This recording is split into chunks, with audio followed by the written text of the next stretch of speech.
Find a little mischief this mischief night with TV legend Harry Anderson as he reunites with Grover Silcox in an original evening of Victorian hijinks. Join us for the closing night performance of their one-night-only engagement of Edgar and the Po Boys, Friday, October 30th, 2009 at 7 p.m., only at the Mütter Museum of the College of Physicians of Philadelphia. Tickets available at www.collegeofphysicians.org.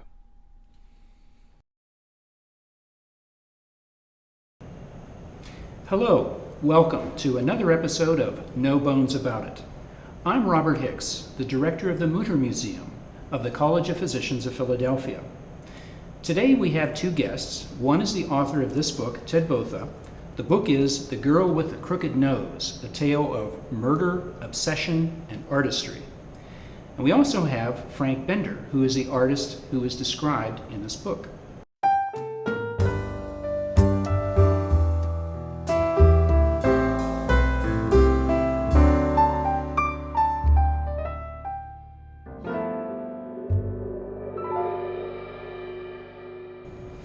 Our guests today are Ted Botha and Frank Bender. Ted has written this book.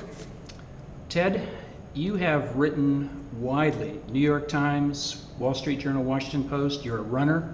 You're a swimmer. What's it like to be an overachiever?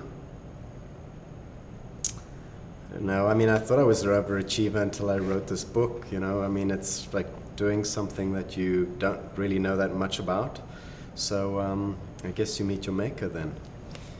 Well, this book has a lot to do with the gentleman on your right, Frank Bender, who's the subject of this book. What's the story you want to tell? When I set out to write the book, I really wanted to try and make it a factual story that read like a thriller. And from what I've been told by people, I think I achieved that. I don't know how I did that. I think it was a lot to do with the story that he had to tell, which is... a lot that's happened in Frank's life is very exciting, and trying to marry all the different incidents in his life that happened from 1977 through to today, and how he got to where he got in Mexico, which is basically what the book is about. That was the story. Well, Frank, people who are interested in the book and follow you online are going to see an amazing array of images because you're an accomplished artist in a variety of media. You do sculpture, obviously, which is discussed here at great length, monumental sculpture, you work in oils, you work in everything. Right. How do you come to do work of a forensic nature?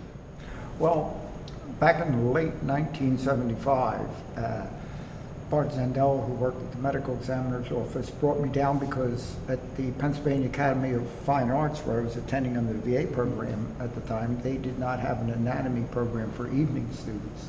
And he said, by watching autopsies, I might be able to learn something.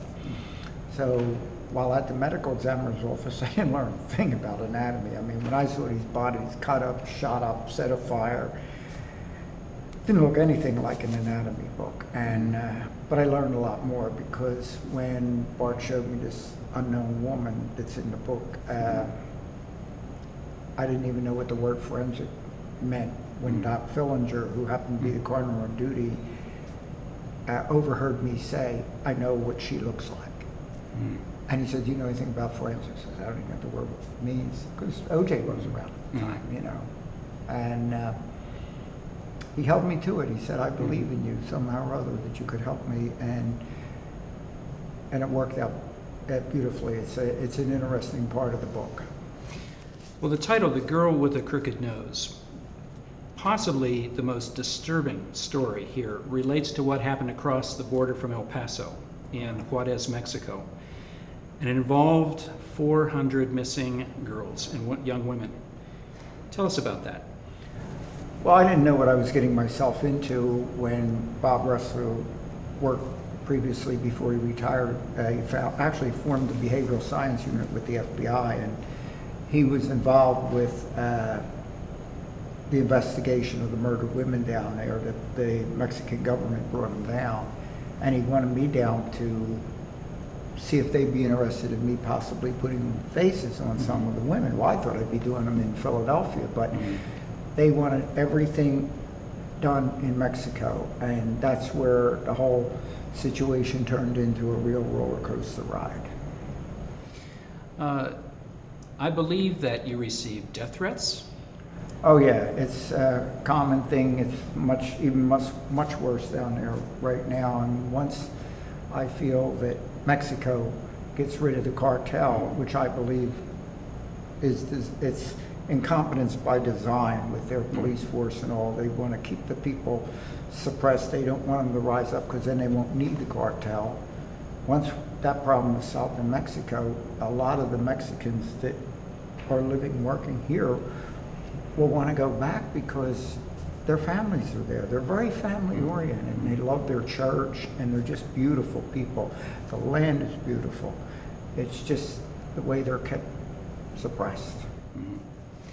Now, the title, The Girl with the Crooked Nose, refers to human remains, description of particular human remains. Did you ever identify the girl with the crooked nose?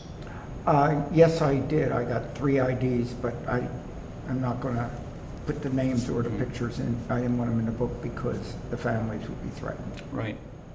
Well, Ted, how did you form an association with Frank to do this?